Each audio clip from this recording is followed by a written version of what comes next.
uncertainty. So, if the yes vote goes through, then we have a very long period of uncertainty as people try and work out how to unravel this thing, which has been in place for 300 years.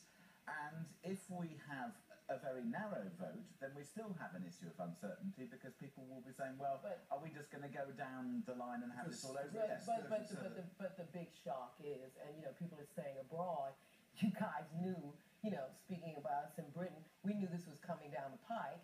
How come a week before this, suddenly all this stuff hits the headlines? And as James says, it's the uncertainty of the whole thing. And frankly, but it was always going to hit the headlines now. Well, but not like this, is what I'm saying. Yeah, but the reason it's hitting the headlines now is because the votes are so close. Look, I'm not talking about James, I'm not talking about hitting the headlines now. I'm talking this running through the streets with your hair on fire headlines. That's what people are talking about. People look at the UK as a place where it's stable and where there's a possibility of things being out of control. Politicians to be blamed alone for this? Why didn't, for instance, the economist from Deutsche Bank here, warning of the spectre of Great Depression, talk of that a month ago or 2 months ago? Because our politicians are supposed to deliver the message. We don't listen to economists. I do, you do. But most people listen to most people listen to, I do. But most people listen to politicians. They're the ones who are supposed to deliver the message. Let's also be very clear. The economists who put this stuff together regularly are looking for a headline.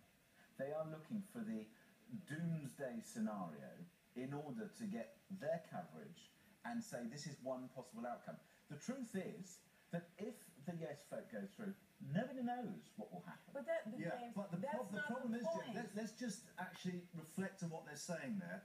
Let's bring up the figure, because this is not, as perhaps Alexander would say, scaremongering.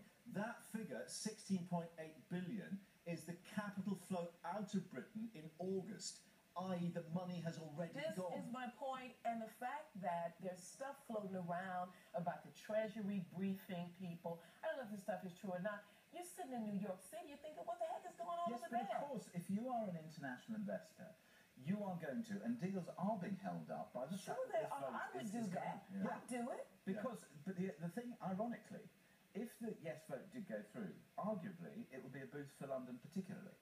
Yes, but that's not the story that's going. That's not the There's no even story. No. That's my point. Well, let's pull together perhaps Berlin, New York, London, Glasgow, Edinburgh, and look at the Daily Record, Scotland's champion, as it says there.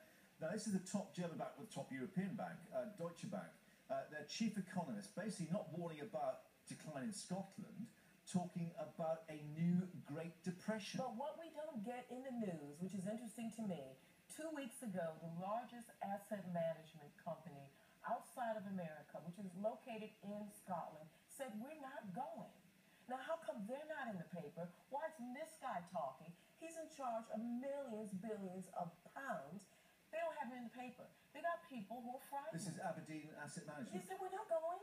So why isn't he? But some of them are. Yeah, but he's not. He's the third biggest in the world, is what I'm saying. Now, this man has made a calculation that it's not going to affect us. Why don't we get him in the paper? I mean, I'm not on either side of this, but I'm talking about balancing this out, because one way or the other... It's not about balancing it out. But it is about balancing out. We're talking about the pound, James. Yes, but the whole point is that because we are entering into the unknown, so the whole point is that then what happens is that people get into scaremonger, they get into headlines. I'm not saying that. We were always going to enter into the unknown because this is a democratic vote. So why didn't people prepare? And it was a deliberate decision on this government not to do that. Let's look at the same issue from a slightly different angle, and that's the Daily Mail front page, which again is reflected elsewhere. I think in the Independent, we'll have a look at that. Parade of hate that shames Salmon. Now, we are all to say this is not Alex Salmon that says this. This is Jim Siller, the former deputy leader of the SNP, who has actually said this, and that business basically would face a day of reckoning after the referendum. When we get a yes majority, we'll use that power for a day of reckoning with BP and the banks, who have indicated that a yes vote may actually look at that headline. And then you go into it and you realize and you see what it is. I mean, this is shameful, really. Why is it shameful? It doesn't allow the country to see the other side of this question. 100, 200 business people have signed yes. I'm not for yes or no, but there's another side to this. We need to see the other side. This is my point. You and I don't have a vote. We still need to. Yeah, I'm talking about the country. Let me just put this to you. BP, right, major international oil company with huge investment in Aberdeen and the North Sea oil fields, says we are not sure whether this yes vote is actually going to be economically beneficial. As a result of that, Jim Sillars says that they ought to start looking at the possibility of being nationalised after the vote. Perfectly rational for BP to say that, or any Is that perfectly rational for Jim Sillars to say that? No, it's not. But the headline is not what that's about. The headline is not what that's about. That's my point. It's a negative headline, right, and it doesn't tell the whole story. Okay. And that's my point. Why then has the Independent gone with that? Fear and loathing in the battle of Scotland.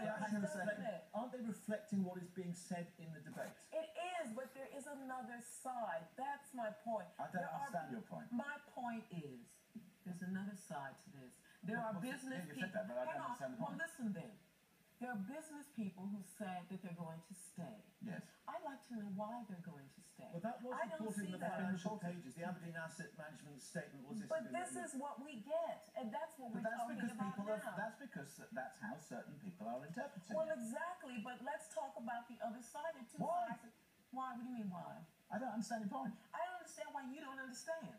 Right. There are two parts to this. Let's just put this to bed by looking at The Guardian, because all this is confusing people no end, according to that latest poll, which is the latest ICM poll in The Guardian. And let's just blow that up for everyone so you can see the pie chart there. Yes, 40, no, 42, don't know, 17%. 17%. But that's the real point. And the point is, how do you unite a country which ultimately is going through a hearts and minds? And in essence, you scare the heck out of them, right? That's how you do it. No. The heart is saying that we would really like our freedom. And the mind, when you start to look at the economics, is saying, hang on a second, your this is mind crazy. is saying it. That's why I'm saying there is another side to the economic question. Yeah, I'm interested in hearing the Aberdeen asset management person. I haven't seen him in the paper. I've heard him on financial Go channels. onto their website, you'll find it. No, but why is it in the paper, man? That's what I'm saying. Because they've decided that is the decision that they're taking. This is my point. Yeah. And that's not the whole thing. So are you saying that they are deliberately skewing it, or they're just basically going for the draw? Okay. Let me just say they're going for the draw. Okay. Okay, I'll be kind. Let's mention Ian Paisley, because